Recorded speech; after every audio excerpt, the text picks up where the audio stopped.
So what you think of the film? Awesome. Did you know when we competed, first prize was $750? Wow. I mean, that was my full bill for two weeks. Anyway, when you see the movie at the very end, when you see me on the bus, that was the week before we were leaving for France to go to South Africa. In those days, we flew by airplane. They didn't have a jet. It was like the longest flight in history. We stopped at Canary Island to refuel. But the funny thing is South Africa was so different back then because 1975, it was very segregated. So every year they would move the Olympics to a different country, so they decided to have in South Africa. The hardest thing for us is to endure the flight to get there. When we arrived at the hotel, they had probably the best brunch you've ever seen in your life, and I couldn't eat the food. I mean, like 200 grams of water, meat, to stay fine. We had a great time, but I'll tell you one incident that really got to me. You remember this scene with the cheetah and me posing the pictures? Okay. So, after the two judging, they said we're going to do a photo shoot, and then they didn't have an animal you want to take a picture with. So anyway, they put me inside the big fabricated tent, and they said they bring the cheetah towards me. Now, I've never taken a picture with an animal, so the cheetah's head is right in front of me. And I'm saying to myself, I could go home to America and keep my balls up me. I was so petrified, so scary. But the great thing is that in South Africa back then we had all the animals. I mean, I've never been so close to an animal. It was a great experience, and especially like we were feeding the giraffe. We had like like one of those big Coca-Cola bottles. We were feeding milk. It was a great experience because back then we had nothing. All of us in the movie, we all had a regular job. But today the competition, you could win like $150,000, $200,000. But back then, more or less of the sport. That's why when you see the film, you can see back, it was taken back in '75, how different things were. Now, if you have any questions, raise your hand because I'd love to interact with you. Don't we have any lights over here to light up this room? Lights guy? Yeah. Yeah, if you have any questions, raise your hand. I'm sorry I'm in the middle of this. Anyway, I just want to say Oklahoma City is a great city, and thank you for coming. Your fans are great. When you competed in 1975, when you came back and competed in the Olympics in the 90s, what is obviously different training, nutrition, what have you. What was the big difference between the 70s and then because when you came back in the 90s, you were at the time the biggest guy on stage ever. I mean, you stood next to Dorian Yates, and he looked like a little kid. It was amazing. I've seen pictures of you in the videos and all that, but it was just the transformation from somebody 20, almost 20 years later. What was the difference? What did you do? The difference was when I competed up in Iron, I was a young person in the competition, I was 23. Right.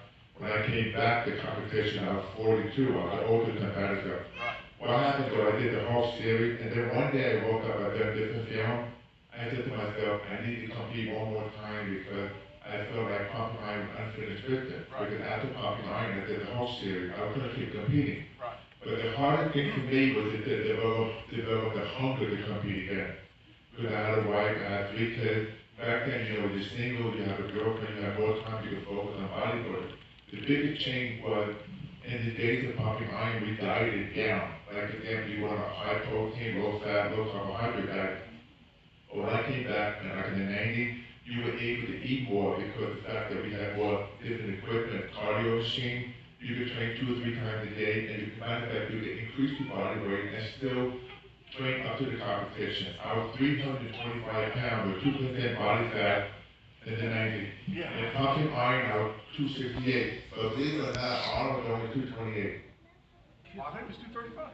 No, he was 228. He got on the scale. He was 228 pounds. I was 268. He had 4 joints. The biggest problem with pumping iron, I was training for the suicide competition, but then I got the green light, the moves being made, go ahead and shape my training. I wanted to be in the film because back then, people didn't know about bodybuilding, but pumping iron put us in the mainstream. And when the book came out, Pumping Iron, they put Ed Corney on the cover. They didn't put Arnold on the cover because they felt that was too intimidating to the public. Because we were like freaks back then. him and I were the only big guys, we were both big guys back then, who go to football. So at the time, I just loved it because of my passion. You see, in life, you all have a passion. You have to embrace that passion because I don't care what it is. It could be maybe, paper, it could be machines, it could be shooting, anything like that. But as a kid, when I was growing up, I lost like 80% of my hair, 85%. I was very introverted as a child. I had a severe speech impediment. So I was older a lot. People call me names, they call me that blue, that youth. But the interesting thing is I read the comic book because it gives you a sense of well-being, like power. Then one day I discovered Marvel magazine. I realized I had a competition like Miss Universe. That saved my life because I said, I found something I really want to do. And people back then still condone me for it because I'd be talking about bodybuilding, machine, weightlifting. Now, just think about this. If I hadn't embraced that passion, I wouldn't be here today. It's all about you want to maximize your personal power. That's what I did for myself. So eventually, I started to take speech therapy. I just talk from all over my mouth. And then, like recently, 3 months ago, I just had a appropriate implant because the technology today, there's no excuses that anybody can be in shape. If you're in a wheelchair, anybody can be in shape because you have different cardio machines, different equipment, you can go swimming, and the medical technology changed dramatically. But in my time in the 70s, everything was so different, so we had to just make the best we had. Yeah.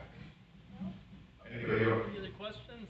I don't have a question. Go ahead, somebody back there? Yeah, there's Go ahead. I have something. you in the white. Yes. I'm not done yet. Hi, Lou. All right. I have a question. Actually, I'm a big King of Queens fan. And I absolutely love when your character, Lou Ferrigno, was the neighborhood gossip.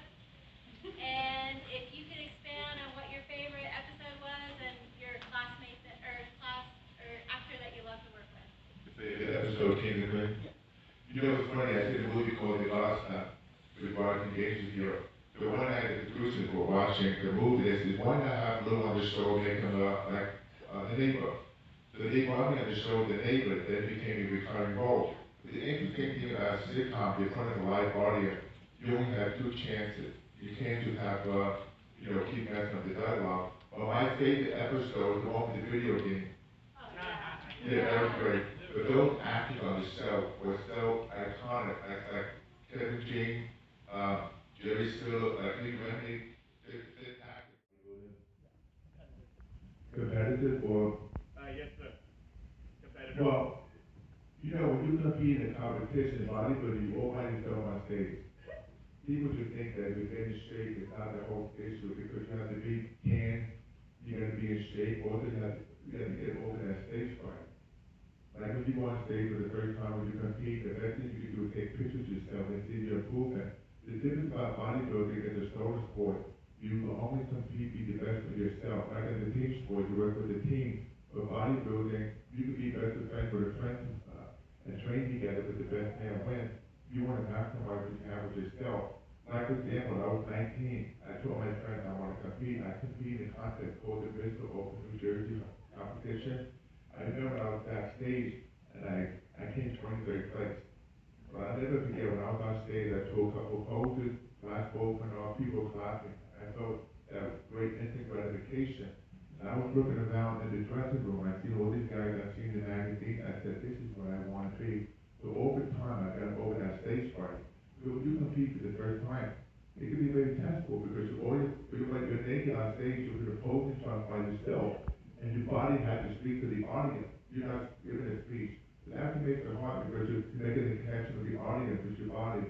So the most important thing is the posing, the presentation, and the music. So over time, if you're open to that, that makes a big difference. I have a question. Out of all the things you've done between bodybuilding and cinema, if you had to pick one thing to be known for, which would be your favorite one that you'd want to be known for?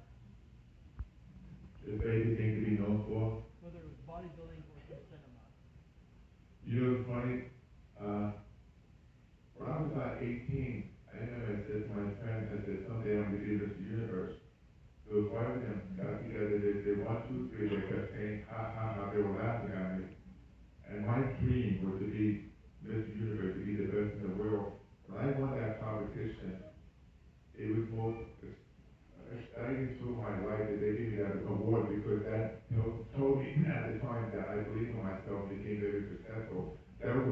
actor for me. That was the most prestigious moment in my life because that's something that everybody underestimated me. So to me, that was the most important victory and the moment for me. It's one of the greatest things I've done in my life. It's probably not the greatest back then. Anybody else? You got any questions about the movie Puppy Lion? I know you've seen the film. That was her birthday. I turned 24 that night at the competition. I'm in Africa. You know, hanging out with the lions and tigers. Go ahead, bud. My question is about the Incredible Hulk series. Actually, what was your favorite moment in the Incredible Hulk series? That's what I grew up watching. You were my total hero. You and Bill Bixby, the transformation from him to you, green. I mean, I used to cry when it would go off. Well, it's interesting. It took 3.5 hours to put the makeup on. I was getting retouched all day long. I think the first one is dead, the last one to leave. My best moment on the TV series was, I think, was like the second year of filming. I was in the motorhome at Venice Beach by myself, all made up.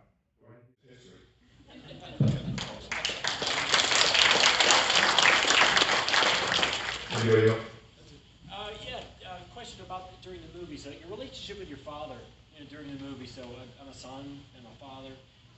What was that like to work with him to be as your trainer? You know, you haven't seen the making of Puppy Lion. I had a very steady relationship with my father. I tried very hard to please him. You see, when I was born, I wasn't perfect. So I was rejected for the time I was born. So he was with me only for the film, and we never really trained together. But you think about that, when I was in South Africa, under his thumb, because he wanted me to win the worst way. I wasn't like that shape. But I thought it'd be great, to be in the film. So he was a former police lieutenant on the police department. So I had a very strange father. I never really raised my voice to him, I respected him. So it was more like a love-hate relationship. So that's what I had to deal with at the time, because it's hard to be a winner and a champion. At the same time, have that negative impact. So I did the best I could at the time, because you have parents, sometimes you can choose your friends, but you can't choose your parents. But I made the best out of it. But that's why they have a movie now called The Making of Puppy Lion, so I talked about what was like my relationship with him. Like every one of us, we have fathers and mothers, we make the best out of it. It's all you can do, you can't change them.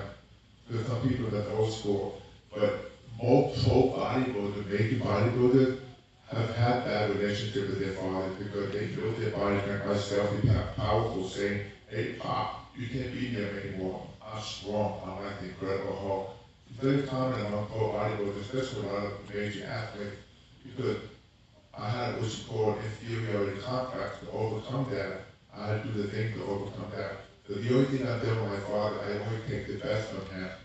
I can't change him, but I've got from him incredible work ethic. What you can do. You still look amazing after all these years. I know you did the magazine a few years ago.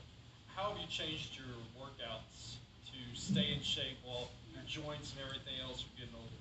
Well, I have both knees replaced. I have both hip replaced. I just had second rotator cuff surgery like broken. They reattached 3 tendons of a bicep. But because I've always been in great physical shape, I've recuperated fabulously. My training is the same like 40, 50 years ago, except I train lighter. I'm going to be 70 in November. 70. Now, in my head, I feel like I'm 35. But the most important thing is that I listen to my body. Whenever you work out like men and women, go to the gym, never do anything beyond what your body tells you. Like listen to your body, because when you're training like this, you're going to just squat. If you feel that if it's too much for yourself, just don't light it, because you have to listen to your body, because everybody's different. So for me, I train now, I do cardio 30, 45 minutes and weight training, but I train much lighter, but I train the same, like body part twice a week. Like the yoga, I train much heavier. But the most important thing when you're working out, I only got 1 minute between sets. When my breathing returns to normal, then I do the next step. And as long as you stay focused, because most people go to the gym, they're not thinking about themselves, they're just going through the motion. You can keep connecting the mind with the body, make it quality time, not quantity time. The same thing with diet and eating. When you eat, you want to eat not feeling like you overate. You want to feel like you can eat more if you eat enough. You go to the gym, you want to leave feeling that you could have done more, but you've done enough, because you don't want to overtrain. And you have to be very consistent. Consistency is the whole key. You can't train on Saturday, Sunday. You have to be very consistent. That, to me, affected my whole life. That's why everything I do, I'm very consistent. Right, Brett? Yes, sir. You know this guy, he's a great guy here. We've been traveling to my opening, and thank him for putting this on. He's a great gentleman. And he's a twin. Double trouble. Yeah, anybody else? Yeah. When you were still living with your parents, did they help at all with the nutrition as you got closer to shows, or did you have to take nutrition into your own hands? They didn't know much about nutrition, but I kept telling my mother at the time, don't let me near the refrigerator at 10 o'clock at night. Because, you know, when you're dieting, like for example, you're on a high protein diet, back then, all you think about is your next meal. And then I would eat like tuna fish, meat, I maybe have one piece of food a day. Sometimes I go to the refrigerator, I just want to splurge, because the thing is, you're only cheating yourself. You can't blame others. So I told my mother at the time, I said, I had to go to the refrigerator just to remind me. It was very tough, because after a competition, when you compete, then you want to eat everything in sight, because you're starving for that sugar. But today's much different, because you can do cardio to make up the difference.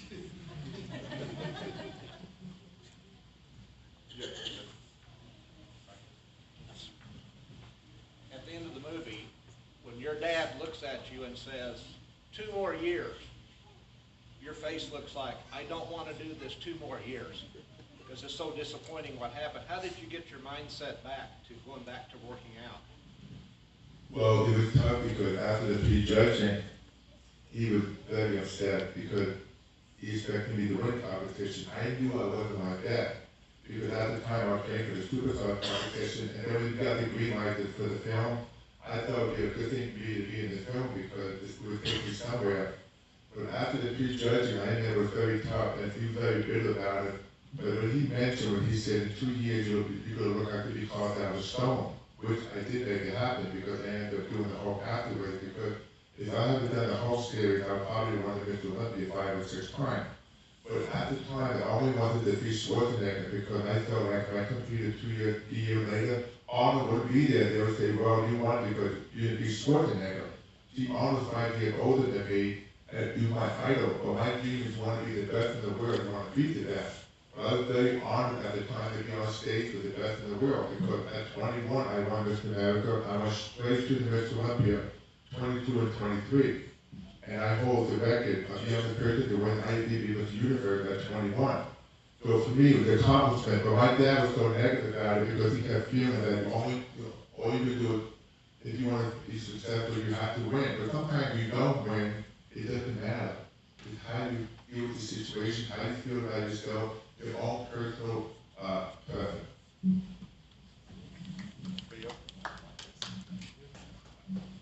I have a question, but 1975, okay, my world of sports had the 1975 Olympia. I watched it on TV for the segments that they had it on, saw you, and I told my dad, I want to look like that guy. And he was kind of like most people back even then, like, why would you want to look like that guy? Because he's big, he's strong, he looks impressive. Now, I never reached the size that you had, but you were motivation for me to even start. I was a skinny little kid, kind of like you, not as tall. But you have an influence on a lot of people over the years, you know, in bodybuilding from the 70s on. So I hope that you can embrace that and understand that there was a lot of people that saw you and thought, that's what I want to look like. I want to be like that guy. What's interesting, back then I had nothing else. That was my only way to survive. Yeah. I didn't have a choice, because to be a world champion, you have to love pain. Sure. I would go through any pain to be a world champion, because a lot of people have genetics, they be a champion, but they just can't deal with that pain. Sure. Because when you want to win a competition, you have to sacrifice everything. So to me, I just knew, because of my hearing and speech, I just knew that maybe someday, when I can achieve, I can influence other people, like you mentioned, give people hope. Because I just speak all over the world about motivating people, because none of them is perfect. Because my hearing may not be perfect, but I learned to maximize what I have in my body. I I made my body a vehicle to succeed. Which is Because awesome. back then, people laughed at the situation. But the interesting thing about training bodybuilding, that any one of you here, you develop incredible discipline, determination, motivation. To me, that was the whole key, because if I hadn't done that, I would have probably resorted to drugs and be dead by now, because some of my friends passed on because they felt like they were losers and resorted to drugs. But I never thought that. So you walked in a club room or whatever it was. She came up, saw you, came up to you, grabbed your chest. It's like, oh my God. And you did the same to her. Is that true? No, the story is that I went with 15 friends of mine from Chicago. We went to a restaurant called Teacher at Friday. Okay. So I wanted to go in the restaurant. They said, you have to do ID. I said, what do you mean ID? I said, I come here all the time. These are my friends from Chicago. But they said, you have to see the manager. I said, okay. So she comes to the door, my wife. I said, you're the manager, a woman like you? Oh boy. She got up there, she threatened to call the police. So when I left my friend, I was so mortified. I said, that woman has done, I'm gonna fix her someday. So 2 weeks later, I go back to the restaurant, right? I totally forgot what happened before. And she was there and she had a nice dress. She came up, she grabbed my arm and she said, how big are you? And I said, big enough. It was the same woman that pulled me out. So then I was sitting down with a friend of mine, she raised her around, we started to have a conversation. And then before you know it, I said, I have your phone number, we'll have breakfast. She said, I don't have breakfast with men 2 o'clock in the morning. I said, okay, afterward, give me your phone, I'll give you my phone number. I gave her my phone number, so she called me a week later, and then the rest of it. Awesome. But it's interesting because you never know when you meet someone, but here's the best part. On our first date, she comes to my apartment, and I'm putting the TV on, and guess what? I said, the Incredible Hulk is on the clock. And she said, what, the Incredible Hulk? Anyway, put the TV on, the Hulk comes on, right? So then I take my shirt off, and she's looking at me. She literally slid down the wall, laughing or crying, because she was saying to herself, what did I get into it? Because I was like 290 pounds. But she knew who the Hulk was. The old boyfriend before, they were like 5'7", they weighed 140 pounds. That's awesome. Yeah, I was one from Kentucky. That's a good story. Yeah. So, okay. Anybody else? Right over here. Go ahead. Hello again. I just wanted to ask, what happened to your glasses? They were so cute in the movie. In the movie. The glasses from the movie. Yeah, did you get What happened to your glasses? What do you mean glasses? From this movie? Yeah, my glasses. Oh, you had glasses on in Pumping Iron. What happened to those glasses that you used to have in the movie? I think I lost them in Africa somewhere. Yeah, I'll tell you, the whole experience being down there, because we had to go through custom. I mean, I can't explain, because even now, I think it's kind of not safe like it used to be, but back then when they went, they called South Africa, California to South. People were very nice, but I had the chance to drive 6 hours on the bus to go to the Natural Cougar game farm. We had a chance to see all the wildlife and everything. That was fantastic. Awesome. We'll do a couple more right in the back, right here to the right. Yeah, you two right next to each other. Go afterwards, I guess. I was just wondering your personal best weight. Personal best weight. 325 pounds with 2% body fat at the age of 43. Look it up, it I was meant awesome. like. Oh, good. I used to bench 560. I was in the first world strongest man competition. I beat Franco Colombo in the Corvette and the steel bar band, because at the time I was filming the Hawk pilot, so I never trained for the competition, so I jumped into the world's strongest man because the competition at Universal Studios, I supervised myself. I enjoyed doing that because most people have the impression that bodybuilders are not strong they are, so I had a chance to beat out the Olympic weightlifters and especially the powerlifters. But most pro bodybuilders today, you have to be very strong and have that big mass and density. You have to train heavy because you have to do the basic exercises like the squat, bench press. If you're not doing those exercises at the beginning of your career, you're never going to develop the physique you want, because it takes a lot of heavy weight, good form to build thick muscles and density. So it's not really talked about a whole lot, but I know it's really common. Body dysmorphia, like post-competition blues, did you deal with that at all? You want to be Post-competition blues. Did you deal with that? Post-competition. It's tough because it depends how you diet and train for the competition, because sometimes, nobody likes to come second. Nobody likes to come third. So when you train for competition, whatever place you are, you do have a downside after the competition, because when you finish competing, you have to adjust your body, your lifestyle, because you eat different food. So that's why they call them off season, because you can't be in top shape all year round. So for my shape, for me, when I did a lot of post exhibition. That kept me motivated. I don't feel like after the competition, I'm gonna wait another year to train to win the competition or compete. But for me to do